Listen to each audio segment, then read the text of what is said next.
Vamos agora tentar resumir esse documentão. Como eu disse, gente, ele é bastante longo, com o nosso convidado do dia de hoje. Conversamos agora com Gabriel Barros, economista-chefe da ARX. Gabriel, que prazer tê-lo por aqui. Na quentidão, vamos dizer assim, dos fatos, temos a publicação agorinha da ata do FONC. O que a gente pode trazer de destaque? Os diretores preocupados com a inflação mais alta, mas todo mundo meio que em consenso dizendo que nos próximos 2 anos, as coisas tendem a voltar ao normal sem os choques que a gente vê hoje para preços. Exatamente. Obrigado pelo convite, sempre um prazer conversar com você. É exatamente isso. Tem um consenso no board de que a inflação, de fato, está bem distante da meta, por uma sucessão de choques, né? São choques sucessivos acontecendo todos ao mesmo tempo. Então, nesse sentido, a inflação divergiu, mas, olhando para frente, não, quando esses choques ficarem para trás, né, o efeito negativo desses choques vai ficando para trás, a expectativa é de que essa inflação vai convergindo mais para próximo da meta.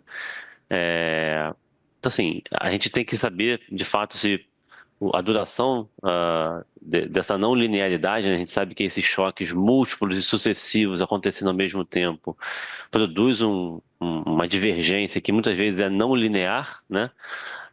Tanto para cima quanto para baixo na volta. Então existe uma dúvida sobre a velocidade, né, com que essa inflação vai convergir para a meta.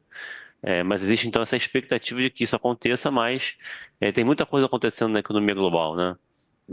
Tem uma mudança grande do ponto de vista geopolítico, que está produzindo uma certa reorganização das cadeias de suprimento, e isso também traz inflação, é um pouco difícil de medir. Mas é a primeira ata sobre a presidência do Kevin Walsh. A gente deve ter cada vez mais informação sobre como que o Kevin Walsh vai, de fato, tocar a política monetária, dadas essas mudanças que ele colocou desde que ele chegou, né? Vamos lembrar que tem uma série de forças-tarefas, né, que o Kevin Walsh está fazendo e que deve mudar profundamente o framework de política monetária do Fed. Eu queria, inclusive, falar um pouco sobre essa ata em comparação com outras atas anteriores. Você percebeu alguma mudança gritante? Pelo que eu vi aqui, o esqueleto da ata parece o mesmo das reuniões que eram presididas pelo Powell.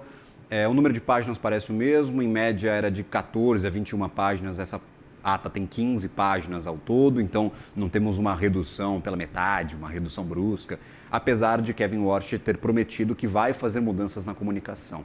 O que a gente pode destacar dessa primeira comunicação oficial sobre nova direção, por favor?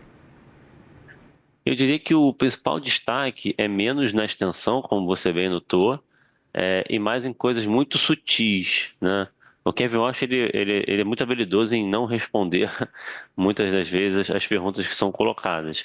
Eu acho que na ata, uma coisa que me chamou a atenção é justamente essa especulação, né, esse debate sobre os efeitos de ganho de produtividade que a inteligência artificial vai produzir na economia americana. Isso está contido na ata, né, um ponto importante. Isso foi muito falado pelo próprio Kevin Walsh na reunião de semana passada em Sintra, quando os banqueiros centrais se reuniram em Sintra. Esse é um ponto que está presente na ata. E também o mercado de trabalho mais estabilizado, né? O mercado de trabalho americano ele vinha se deteriorando bastante, teve uma recuperação e está mais estável na margem. Então parece que isso é uma preocupação menor por parte do board, né, dos membros do Fed. Eu acho que é mais a diferença, tentando responder de forma mais frontal, assim, a sua pergunta, acho que a diferença é muito sutil em detalhes da ata e não na estrutura da ata como um todo, por enquanto. Talvez quando a gente tiver essas forças-tarefas com delivery, né, com trabalho ongoing, em curso, a gente possa ter uma mudança mais substancial na estrutura da ata.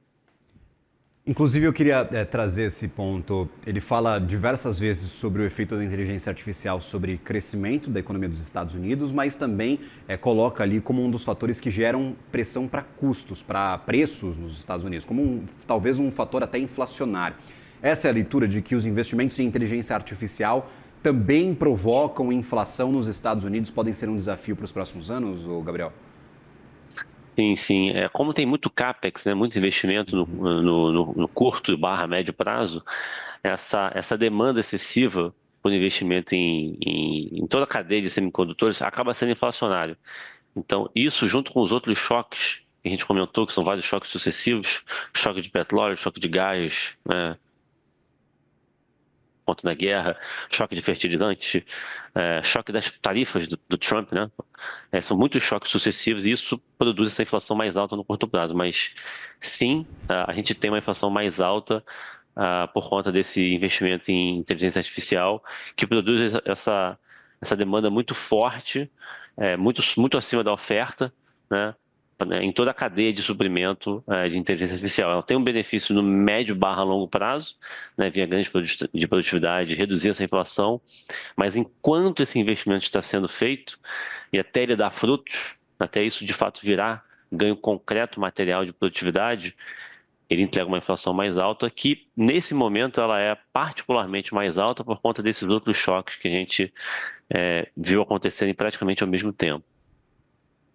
Inclusive, eu queria destacar um ponto aqui dessa ata, se puderem colocar na nossa tela, por favor, que o ponto de que alguns participantes comentaram que, por conta dos desenvolvimentos que nós vimos nas últimas 2 reuniões, havia um caso para aumentar o intervalo do alvo para a taxa de fundos federais, traduzindo, para aumentar juros. Mas esses participantes, eles indicaram que apoiaram, sim, a manutenção do intervalo atual nesta reunião. Tem gente já incomodada e pedindo alta de juros. Dá para talvez ter uma percepção de que isso sim é uma realidade para o futuro, Gabriel? Como que a gente fica depois dessa ata, dessa comunicação? Inclusive tem um outro ponto sobre comunicação que eu acho interessante. Os participantes discutiram como falar com o mercado e optaram por retirar aquela recomendação de que as próximas reuniões apontariam para uma queda, uma flexibilização dos juros. Então isso sai da conta e entra a preocupação de alguns dos membros que levaria a um aumento de juros. Parece ser o caminho para o Fed neste 2026? Se a gente for olhar os DOTs têm aumento de juros, né? Tem uma ala do Fed que quer subir juros de fato, mas tem uma outra ala, eu diria que está 50-50, né? Tá dividido ao meio, digamos assim, o board. Uma parte quer subir, uma outra parte quer aguardar, quer manter o juro parado. Então tem bastante gente no board que gostaria de subir juros, basicamente por conta dessa sucessão de choques que a gente comentou, e que tem uma leitura também de que vai demorar mais tempo, né? Aquela não linearidade que nós comentamos, desses múltiplos choques acontecendo ao mesmo tempo, ela permeia um pouco a cabeça da ala mais hawkish, né? Da ala mais dura com a inflação, que defende justamente essa alta de juros.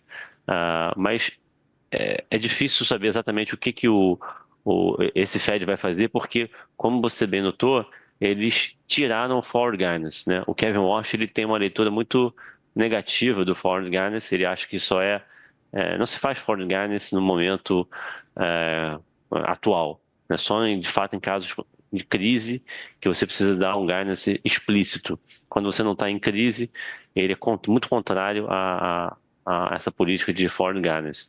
Então, ele diz que vai se pautar pelos dados, ou seja, a decisão vai ser data dependent, e a gente vai ter pouca senha, né, pouco guidance, pouca dica do que o Fed vai fazer em cada reunião. A gente vai ter que, de fato, ir mapeando todos os dados que vão saindo e com base no que o próprio Kevin Warsh vai explicitando para a gente, e também a cabeça dos outros membros do board, a gente vai tendo que ir formando essa cabeça do que seria a média do Fed. Mas hoje, eu diria que está super dividido, né? Metade quer subir, metade quer aguardar para ver se esse nível de juros ele é suficiente para trazer essa inflação para a meta, na medida em que a gente vai tendo esses efeitos dos choques ficando para trás. Só para a gente terminar aqui uma declaração. Está bem no finalzinho da ata, tá? Está escrito da seguinte maneira: muitos participantes indicaram que o nível apropriado da taxa de juros federal está dentro ou ligeiramente abaixo do apropriado. Muitos outros participantes avaliaram que o nível apropriado da taxa de juros federais, no caso a taxa de juros dos Estados Unidos, está acima da faixa-alvo atual, ou seja, precisa aumentar os juros nos Estados Unidos. A linguagem é a mesma. Muitos estão defendendo que o juro é ideal, muitos defendem que o juro tem que subir até o final deste ano. Tem divisão no Fed, com certeza. E o último destaque, vários participantes viram que o momento é oportuno para mudar a comunicação e veem vantagem nos comunicados mais curtos. Estes foram os destaques gerais dessa documentação que acabamos de receber. Gabriel Barros, economista-chefe da ARX, obrigado pela participação aqui no ato, na publicação mesmo deste documento conosco. Até uma próxima, bom trabalho a você. Eu que agradeço, sempre um prazer conversar com vocês. Valeu, até.